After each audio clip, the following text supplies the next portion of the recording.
Hi there. So you clicked on this video because you want to know the difference between GMOs, hybrids, open pollinated, heirloom, and organic seeds and plants. Good for you. Well, we're going to let you know this information today.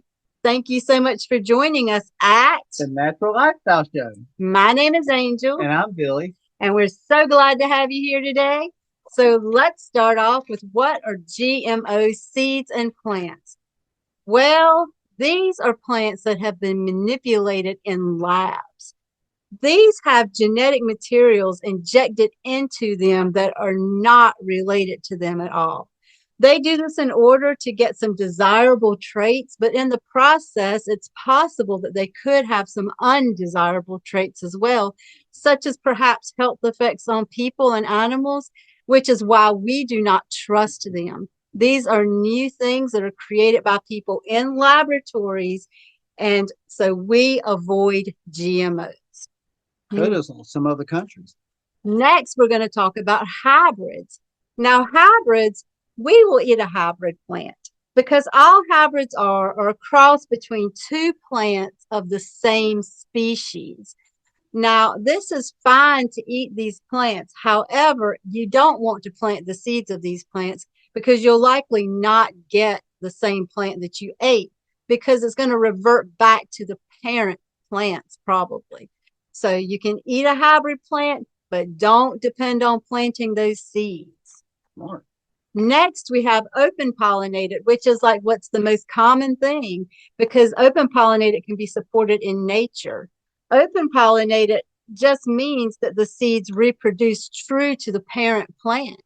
So, it's like if you plant one kind of tomato, you can take those seeds and get the same kind of tomato next year or with any other kind of plant. This is just like a natural growing, phenomenon. This is how God created it. He created, open pollinated plants. Now you hear a lot about heirloom, and I had actually heirloom and open pollinated kind of intertwined in my mind because all heirloom is an open pollinated plant that's been around for about 100 years. So you'll see a lot about like maybe Amish or something like that, open pollinated plants, because, some societies have had these open pollinated plants and used them for years and years and gave them a name. So that's what heirloom is. And heirloom varieties are often really good varieties. I guess they're tried and true open pollinated varieties. Yes. And last but not least, we have organic plants. And organic plants are open pollinated plants. The parent plants and seeds are grown without synthetic fertilizers or pesticides. So you can feel comfortable knowing that even the seeds of the organic plants weren't treated with anything. So that's the difference there. And the only one that we really, really, really avoid is GMOs.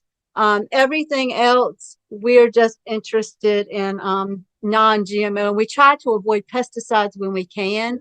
Most of the time we do want to avoid pesticides. And if you're going to garden for yourself, and especially if you want to save your seeds, you want to at least go with open pollinated plants.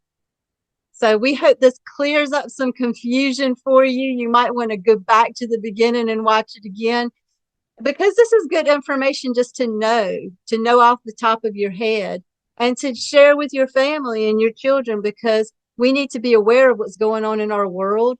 We need to be aware of how things work and, to be able to grow things on our own and know how to do it. We don't want to have any confusion involved in that. So God bless you. We will be making another video very soon. And please support us down below and visit our shop and buy some of the products that we recommend. We only recommend really great natural products. And may God bless you. Bye.